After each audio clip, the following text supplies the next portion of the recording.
Hola, queridos estudiantes. Pues vamos a continuar con esta introducción sobre el desarrollo humano y nos vamos al apartado 2 de nuestra lectura, en donde hablamos de los procesos y periodos del desarrollo. Eh, Vamos a ubicar tres grandes esferas en los procesos del desarrollo. Lo que tiene que ver con lo biológico, lo que tiene que ver con lo cognitivo y lo que tiene que ver con lo socioemocional. Los procesos biológicos fundamentalmente pues, van a ser aquellos referidos al cuerpo físico del individuo y bueno, cómo va cambiando a lo largo pues, del desarrollo. La influencia que obviamente tiene la herencia genética, porque se sabe, por supuesto, hoy día que hay cuestiones heredadas que nos llevan, no iba a decir nos permiten, pero más bien nos llevan a tener ciertas características, a ser más propensos a ciertas cosas que la genética de otra persona, por ejemplo, ¿no? ¿A qué me refiero? Bueno, por ejemplo, si tenemos padres con buena condición atlética, es probable que sus hijos tengan también estas facilidades. Eh, por ejemplo, también hijos de padres alcohólicos, pues se ha encontrado que tienen mayor tendencia a desarrollar alcoholismo en la adultez, pero son tendencias, nada es determinante, ¿sí? Es muy importante que cuidemos no caer en determinaciones y pensar que ahora sí que prácticamente ya por la genética estamos determinados o predeterminados. No, simplemente esta genética, bueno, nos va a llevar a ciertas tendencias en nuestro desarrollo, ¿no? Y me voy a algo a lo mejor mucho más simple, pensando en la mujer. La, la forma de su cuerpo e incluso el momento o la edad en que ocurran sus cambios durante la pubertad está determinado de cierta forma también por los cambios de sus propias madres, ¿sí? De su propia mamá. Es decir, por ejemplo, si a una mujer madre tuvo su periodo a los 12 años, hay una gran probabilidad, si tiene una hija, que a su hija inicie su periodo en esa misma edad, ¿no? Entonces, este tipo de tendencias como de herencias biológicas, pues van dando cierta pauta, ¿no? La talla, por ejemplo, la estatura que se alcanza.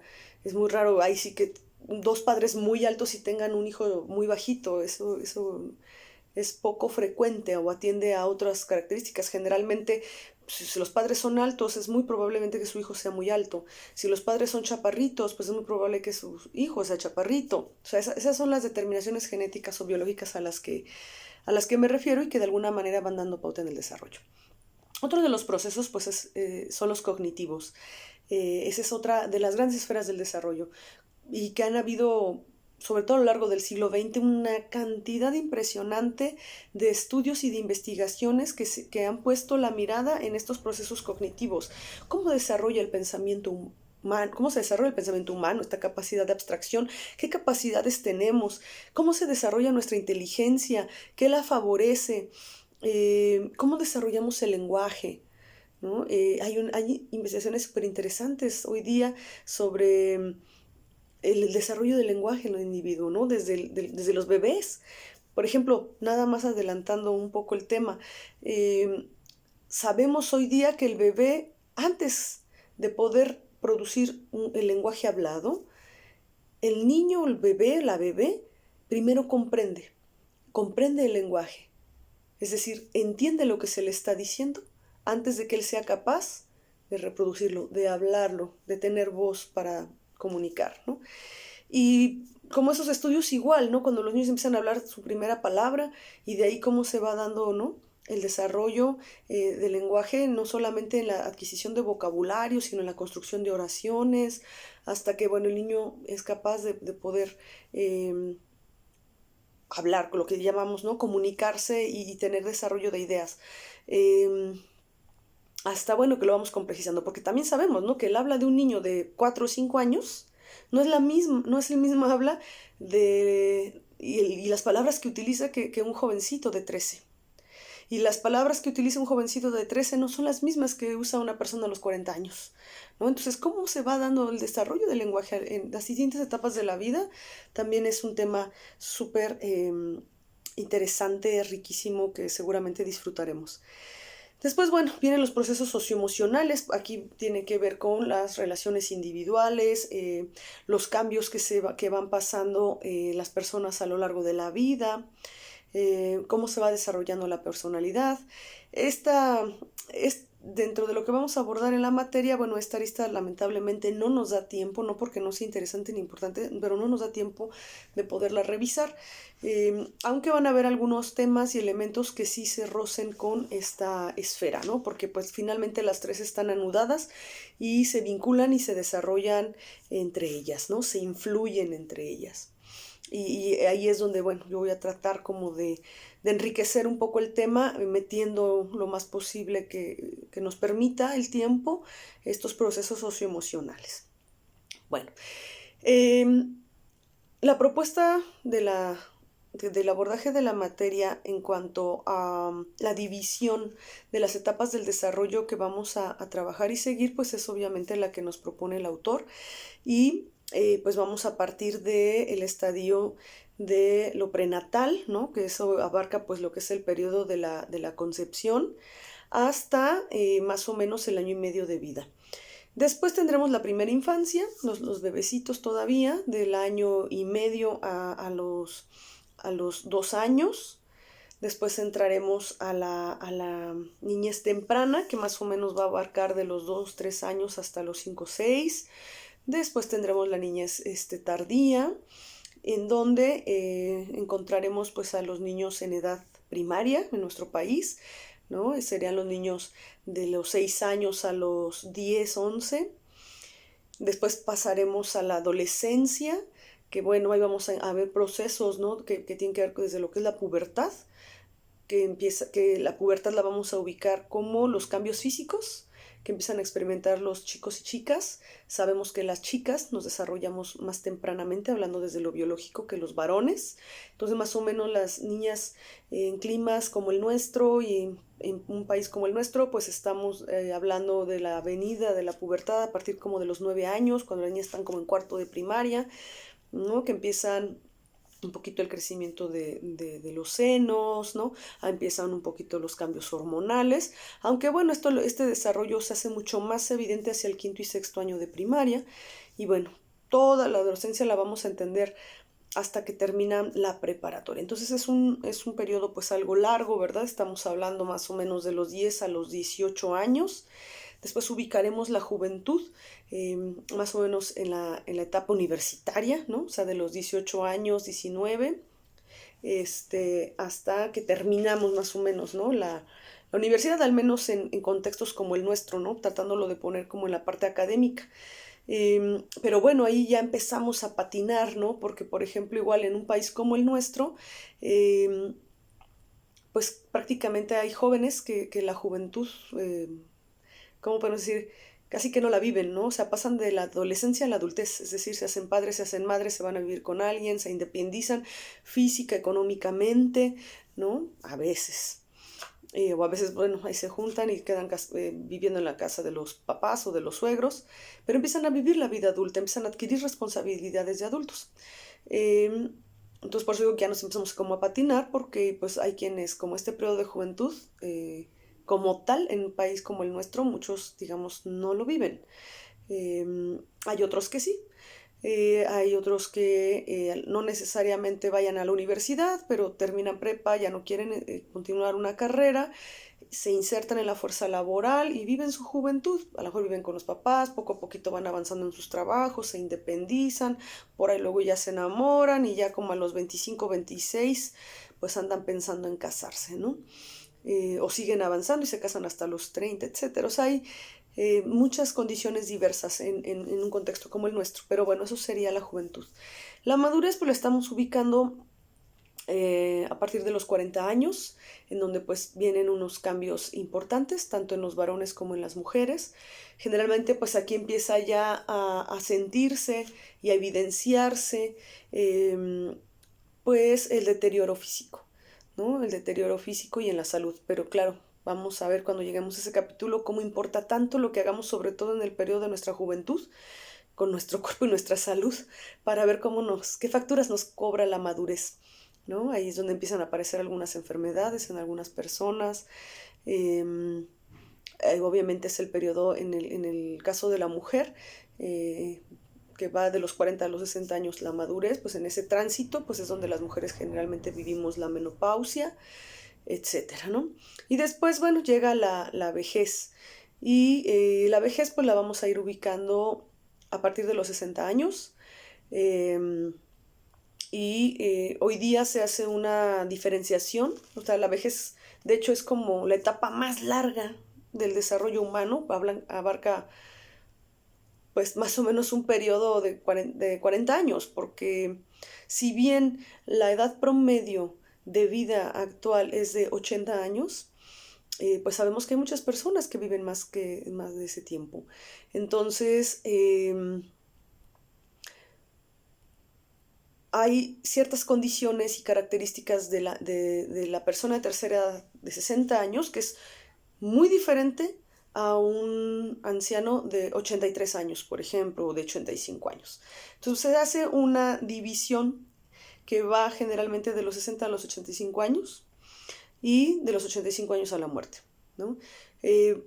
Vemos personas de 65, de 70 años muy activas, algunos todavía trabajando, salen, o sea, tienen una movilidad física y una lucidez intelectual todavía en muy buenas condiciones, pero sí se nota ya un decaimiento mucho más severo en lo físico y en lo intelectual a partir de los 85 años, ¿no? En distintas personas, por supuesto. Y bueno, pues ahí en los 85 años hay muchas personas que después de esa edad pues empiezan, por ejemplo, a desarrollar lo más común en la vejez, en el adulto mayor o en el gran anciano, la demencia senil, ¿no? Que pues iba deteriorando funciones pues bien importantes, ¿no? Y ya no se diga lo que, pues este padecimiento que se hizo popular o muy popular en las últimas décadas, llamado Alzheimer, ¿no? Donde hay una pérdida de memoria que incluso ya no solamente olvidan a las personas de su entorno, sino ya llega un punto en que olvidan hasta funciones básicas biológicas, ¿no? Como tragar o se les puede olvidar respirar o cuestiones de ese tipo, ¿no? Entonces, por eso se hace esta división, ¿no? Entre el viejo joven, digamos, y el gran viejo. Bueno, hay dos ejemplos que vienen hacia el final de este capítulo que tienen que ver con la memoria, estudios que hicieron sobre la memoria, si tienen mejor memoria los jóvenes que los adultos mayores, como para tratar de ver realmente hasta dónde sí hay tal pérdida de las capacidades intelectuales. Y bueno, la conclusión es que no hay, o sea, sí hay diferencia obviamente, sí hay un deterioro, pero no es tan grande como por sentido común lo pensaríamos. Entonces es un tema pues interesante a considerar, ¿no? Cómo funciona la memoria de nuestros viejitos y qué tanto se diferencia de cuando somos jóvenes. Entonces dice, bueno, les funciona mejor la memoria en las mañanas, ¿no? Y ahí se reduce considerablemente la brecha de diferencia entre los jóvenes y los adultos mayores. Pero sí, hacia la tarde disminuye más la capacidad de memoria, por ejemplo, ¿no? De los adultos mayores. Y el otro tema que a mí me parece, y siempre me ha parecido súper maravilloso e interesante, tiene que ver con la concepción de felicidad, ¿no? ¿En qué etapa del desarrollo las personas dicen sentirse más felices? ¿O hay diferencia eh, entre quién es más feliz, si los jóvenes o los viejitos? Digo, por una cuestión de prejuicio social y sentido común se diría, no, pues son más felices los jóvenes, tienen juventud, tienen todo el mundo por delante, en cambio los viejitos pues ya han vivido pérdidas, ya... Y no, este estudio nos desmiente y nos hace reflexionar realmente dónde está la felicidad, ¿no? Es un tema padrísimo que, digo, ojalá y les haya invitado a considerar muchas cosas, a repensar otras. A mí me encanta ese tema. porque al final de cuentas las conclusiones es que no hay una edad mejor o mayor en que la gente se sienta feliz. La gente se siente igualmente feliz en la juventud, en la madurez, en la vejez. Bueno, acá viene la juventud y la vejez, ¿no? Eh, y hace reflexionar. O sea, hay 10.000 cosas de repente que no hacen felices a los jóvenes y no las vemos, ¿no? No tomamos conciencia de ellas, simplemente hasta las relaciones amorosas, ¿no? Que si ya los dejó el novio, que si ya los dejó la novia, que no les hace caso el chavo que les gusta y entonces ya se deprimieron, ¿no? Y la expectativa del futuro, de qué voy a hacer de mi vida y las presiones, eso no genera mucha felicidad a esa edad. Sin embargo, tienen otras aristas en donde pueden ser felices, ¿no? Con los amigos, las salidas, bueno, si les llega un amor, si están súper enamorados, ahí están muy felices.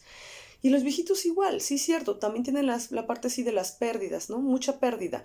Pérdida de sus padres, la pérdida de sus hermanos, de sus amigos, de sus primos, o sea, de la gente de su entorno, de sus contemporáneos, que puede hacerlos infelices por momentos.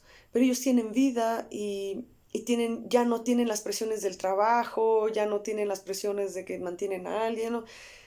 Están en el clímax de su vida. Entonces tienen más tiempo, dice acá, ¿no? Tienen más tiempo para el placer, tienen más tiempo para dedicarse a cosas que les gustan, ¿no? Y hacer de ello este, algo valioso, ¿no? Entonces también hay cosas muy padres, ¿no? Y sobre todo también, claro, si su entorno les favorece y les permite, por ejemplo, su experiencia y su sabiduría, si son tomados en cuenta en sus familias, si son amados y escuchados, pueden ser personas sumamente felices, ¿no? Que de repente a lo mejor ven al nieto súper triste porque la novia lo cortó o está en una relación tóxica y con su sabiduría y su amor, pues apapacharlos, orientarlos, ¿no? Y sentir como ese ser escuchado, ese tomado en cuenta su experiencia y ofrecer algo bueno, ¿no? A alguien que ellos aman. Entonces también tienen muchos elementos desde los cuales son felices, ¿no? Hay unos que tienen unas rutinas y super padres de vida, ¿no? Sobre todo cuando todavía tienen esa condición física de poderse mover, desplazar, ir y venir. Y dependiendo de las cosas que les gusten, pues a eso abocan su tiempo, ¿no? Que si van a la iglesia, que si van y se juntan con otras personas de su edad a tejer, por ejemplo, pensando en las mujeres, los hombres a lo mejor se van y juegan que ajedrez, o se van y se echan una copilla por ahí, o digo, propio de nuestra cultura, ¿verdad? En estas cuestiones del género,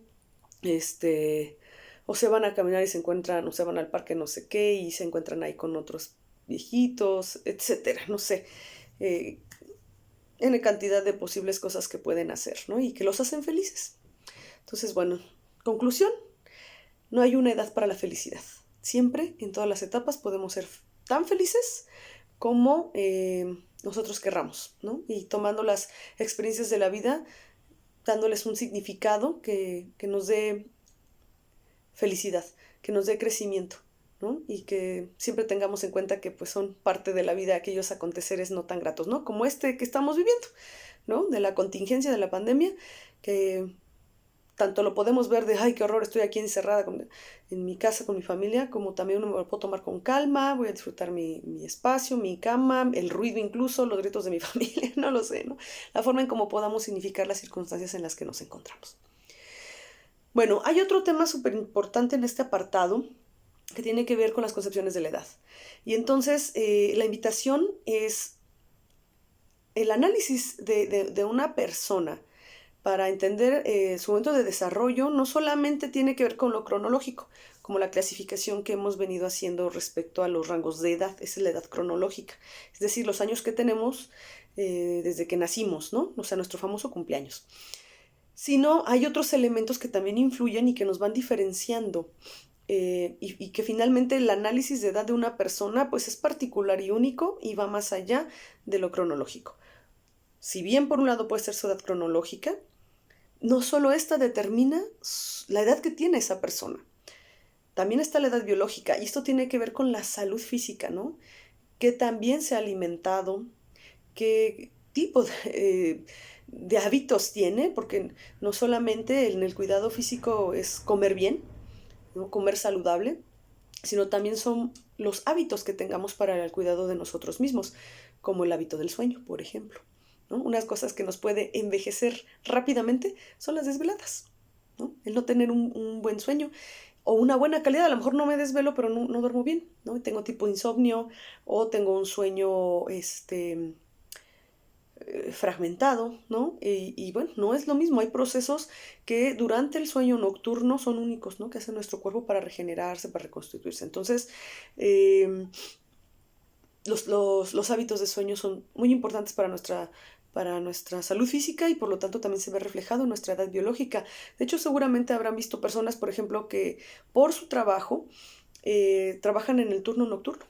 Y generalmente esas personas que por un tiempo muy prolongado trabajan en el turno nocturno suelen avejentarse, ¿no? O sea, vean cómo impacta, ¿no? En esa salud física. Eh, y bueno, obviamente también los hábitos pues de higiene, ¿no? De salud, de, de bañarse, de lavarse los dientes, o sea, de todo el aspecto del cuidado de nuestra salud, ¿no? Y que hoy día, pues también, créanme, con esto del COVID-19, esta edad biológica se ve afectada. Rápidamente les cuento un caso. Una mujer que tuvo COVID-19, la libró, se salvó del COVID-19, pero desarrolló diabetes, ¿no? ¿Por qué? Porque el esfuerzo que su cuerpo hizo combatiendo este virus, pues le demandó, ¿no? Otras cosas que ya ella ya traía obviamente una precondición, ¿no? Al respecto, el médico le dijo que era probable que ella en 8 años hubiera desarrollado esa diabetes, ¿no? Pero este proceso se aceleró por esta cuestión pues de esta infección, ¿no? Entonces, hay momentos, pues, que nos decantan, ¿no? Pues se nos decantan ciertas enfermedades, ¿no? Por condiciones sui generis como las que estamos viviendo. Bueno, otro parámetro de edad, pues es la edad psicológica, y esta tiene que ver con la capacidad de adaptarnos. Y entonces esto es lo que nos permite explicar por qué existen los chavos rucos, ¿no? Su edad cronológica pues es de 40, pero su comportamiento, su adaptación, su forma de vida, pues es de un chavo de 20, ¿no? Entonces por eso son los chavos rucos. Entonces, no, es dispar, ¿no? A la cuestión de nuestra edad cronológica. Bueno, igual la biológica, ¿eh? O sea, yo puedo tener 30 años y tener una edad biológica de 50, ¿no? O sea, dependiendo igual si le metía las drogas, ¿eh? Se me pasó también hablar de esa parte, ¿no? Que tiene que ver con nuestra salud física.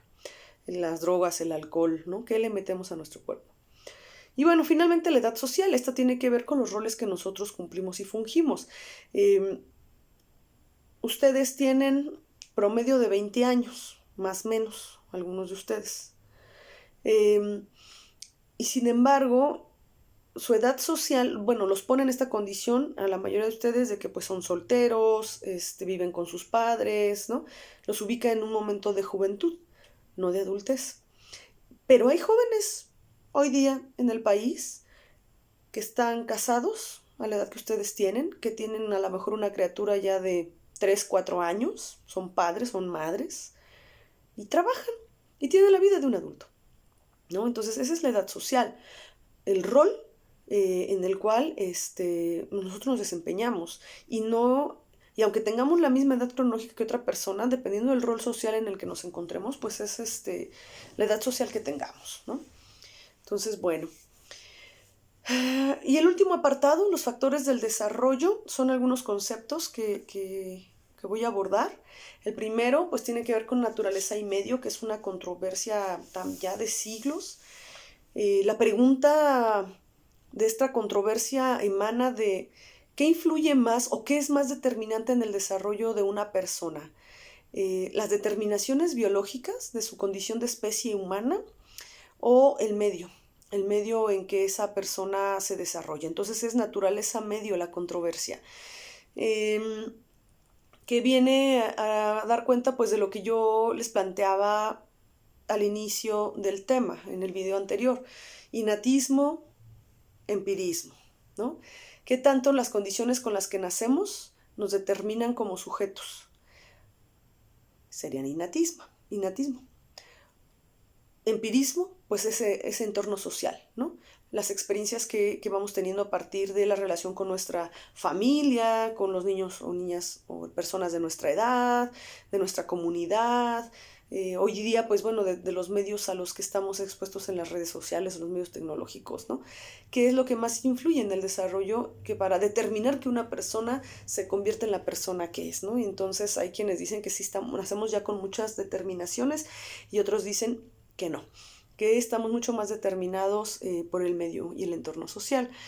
Y miren, aquí les voy a poner el ejemplo porque es una maravilla estos estudios que han hecho, por ejemplo, en gemelos monocigóticos.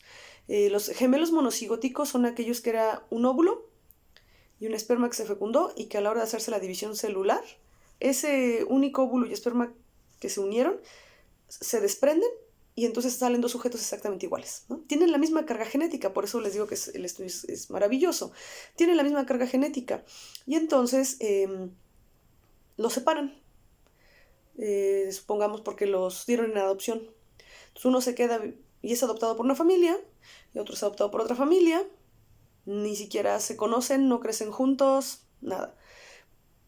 Hay investigaciones y estudios de personas que vivieron, ¿no? Gemelos monocigóticos que pasaron por esto así y que ya sea que los localizaron, ellos mismos se encontraron, se enteraron que tenían un gemelo, lo que sea. El punto es que, bueno, los estudian a ambos, los reúnen y se dan cuenta, por ejemplo, hay estudios que han mostrado personas gemelos que incluso estudiaron hasta la misma carrera, ¿no? O coincidencias muy chistosas, estudiaron lo mismo, se casaron con mujeres físicamente parecidas, tienen cierto, no sé, a lo mejor cierto tic o cierto gesto que es igual, ¿no? Aunque no crecieron juntos. Entonces, por eso no es desdeñable, ¿no? O sea, como esta determinación natural, ¿no? O sea, son los argumentos que de los genetistas, ¿no? De los que dicen que estamos muy determinados desde lo biológico. Y otros casos, pues muy diferentes, ¿no? En donde, pues resulta que no, o sea, que el medio sí influencia y importa mucho cómo es el entorno, ¿no? En que se está desarrollando una persona que le lleva a aprender ciertas cosas sobre otras y a desarrollarse de cierta forma diferente, ¿no? Entonces, es el cuento de nunca acabar. ¿Natura o cultura? ¿Qué nos determina más? ¿Ustedes qué piensan? Bueno, el concepto de continuidad y discontinuidad tiene que ver con un poquito relacionado con el concepto de multidireccionalidad que decía al principio, en donde estamos hablando pues de cambios cuando son continuos que son acumulativos, ¿no? Necesitamos tener cierta noción, por ejemplo, de la estructura de nuestro lenguaje e ir incorporando cierta cantidad de palabras para poder llegar a generar oraciones. Esto es pues cuando es continuo, ¿no? Vamos creciendo y vamos obteniendo 1 centímetro, 2 centímetros, 3 centímetros. O sea, un niño no se encoge. Ya los viejitos sí, pero un niño no se encoge, por ejemplo. Entonces el desarrollo físico en cuanto a talla pues es continuo, ¿no? Y los desarrollos discontinuos pues son aquellos que son cualitativamente pues diferentes y que no tiene que ver con una cuestión como de acumulación, ¿no? Es como un cambio más cualitativo. Y les voy a poner un ejemplo diferente del que viene en su texto. Una persona en su desarrollo no es la misma persona que era antes de la muerte de su madre, por ejemplo. Eso es un cambio cualitativo, ¿sí? Una hija o un hijo que tenía su mamá y que pasa por la tragedia, que a final de cuentas es natural, la pérdida de los padres, no va a volver a ser la misma persona. No va a ver simplemente el tópico mamá como lo veía antes, porque ahora lo va a ver desde la pérdida y no desde el tener, ¿no? Entonces es un cambio cualitativo y es parte del desarrollo humano o es parte de de lo esperable, ¿no? Se espera que los hijos entierren a los padres y no al revés, pero entonces es un cambio discontinuo del desarrollo, ¿no? Bueno, estabilidad y cambio. Este concepto tiene que ver con que, bueno, hay momentos en el desarrollo en que pareciera no haber cambios, ¿no? Hay cierta estabilidad. Y hay otros momentos en que pues observamos grandes cambios y va como por bloques, ¿no? Hay autores que están también los que los llaman los momentos de crisis y ubican distintos momentos de crisis en el desarrollo. Obviamente un momento de crisis o el más sonado que tenemos pues es la adolescencia, ¿no? Pero por ejemplo les voy a decir otro momento de crisis súper ubicado en los niños más pequeños pues es cuando llegan a los 2 años, ¿no? Que muchas veces y en algunos autores del desarrollo le llaman los terribles 2 años, ¿no? Y entonces cuando el niño por primera vez dice, no, que recojas esto, no, ¿no? Y se ponen acá bien tiranos. Y bueno, es una etapa, se les pasa. Entonces, es como un momento de crisis del desarrollo, ¿no? Entonces, hay muchos cambios. El niño está experimentando muchísimos cambios porque, por ejemplo, dejan los pañales, hay un gran desarrollo del lenguaje, o de esa posibilidad comunicativa y de interacción de ellos con sus padres o su medio, con sus propios alcances, porque ya tienen mucho más dominio de sus movimientos y sus desplazamientos y del conocimiento de su medio. O sea, no es en vano esa crisis, ¿no? Entonces la adolescencia es otro momento de muchos cambios. El tránsito igual de la adolescencia a la juventud es otro momento de muchos cambios. Luego ya como que viene esta estabilidad, ¿no? Ustedes pasaron de ser adolescentes a la juventud, ¿no? En donde entraron a la universidad y pues al principio fue así como un gran cambio, pero ya ahorita por lo que están a la mitad, están con una estabilidad. Espérense el próximo año, cuando ya vayan a acabar casi la carrera, y van a empezar otra vez a sentir, ¿no? Ese estresito de, otra vez cambio, ¿no? En lo que se acomodan. Van a estar como en esa turbulencia y después otra vez estabilidad, a lo mejor encuentran un trabajo, se incorporan allí, estabilidad. Si cambian de trabajo, si algo pasa, si viene otra pandemia, esperemos que no, cambio, ¿no? Y así, a los 30 años se tiene como un periodo ahí, ¿no? O sea, porque si se fijan incluso en el texto, o sea, los 10 años de los 30 a los 40 es como un limbo. O sea, no eres joven, pero todavía no estás en la madurez, ¿no? Entonces, bueno, eres adulto, ¿no? Pero acá ni siquiera lo nombran, ¿no? Dicen la juventud va de los 18 a los 30, ¡pum! Y la madurez de los 40 a los 60, caray, entonces de los 30 a los 40 no somos nada. A veces hay también crisis ahí, ¿no? Porque el adulto se empieza a dar cuenta que ya no es el chavo, ya no es el joven, ya tiene que asumirse de otra manera, pensar en ciertas cuestiones de su propia vida y ciertas relaciones y van a entrar a ciertos cambios y crisis. Hay quienes cambian de trabajo o es cuando se casan o bueno, o es cuando finalmente se deciden si van a ser padres o madres, etcétera. Y así, vamos pasando, ¿no? Igual en la madurez, pum, llega el viejazo, llega ahora sí de ya estoy viejo, ya me estoy acabando, y serie de cambios. Y luego otra vez, bueno, ya me voy acostumbrando a esta nueva condición, estabilidad. Y así nos podemos ir analizando, ¿no? Igual en la juventud, o sea, ya no es lo mismo la madurez que la juventud, ahora sí ya estoy viejo, ahora sí de veras ya me acabé, ¿no? Pero igualmente se adaptan y vuelve a entrar la estabilidad, ¿no? Hasta que, bueno, sus funciones pues sí se van, deteriorando más y muchas veces también es cuando podemos observar, por ejemplo, en los adultos mayores que se salen y ya se caen en la calle y la familia ya no quiere que salgan porque pues, les pasan cosas malas, ¿no? O se pueden hasta perder algunos que ya traen un poco de demencia y es peligroso porque ellos no se dan cuenta de su condición. O se dan cuenta pero la niegan, ¿no? O sea, están como en este cambio de tener que aceptar una nueva forma y condición de vida que les está costando pues ahí adaptarse. Y hay otros más entendidos, ¿no? Que dicen, bueno, sí, ya más conscientes de sí, de sus limitaciones que su misma naturaleza biológica les está imponiendo y que, bueno, se van adaptando mejor, ¿no? Entonces, bueno, si se fijan, pues, y con todo lo que hemos platicado al momento, pues el desarrollo es un tema muy complejo, muy diverso, muy rico y pues bueno, yo espero que muy interesante, ¿no? Que encontremos muchas cosas para pensar, muchas cosas para reflexionar, pues a lo largo de todas las etapas del desarrollo y de estos distintos procesos y aristas en que iremos analizando. Particularmente nos vamos a enfocar más en lo que tiene que ver con el desarrollo físico y cognitivo por la labor educativa, ¿no? A la que estamos nosotros pues abocados y con la finalidad pues de dar más, sobre todo insumos en esas aristas. Yo sé que la parte socioemocional pues es algo que como humanos nos llama la atención porque pues, te permite decir, ¿qué onda conmigo? ¿Qué pasa conmigo? ¿Por qué siento lo que siento? Trataré de introducir algunos elementos de ello que nos permitan comprender ciertos procesos. Pero bueno, fundamentalmente pues vamos a estar profundizando en lo físico y en lo cognitivo y y pues los avatares, ¿no? De estas dos aristas que créanme que con ello tenemos para dar y repartir. Bueno, tengan un bello día y nos vemos pronto.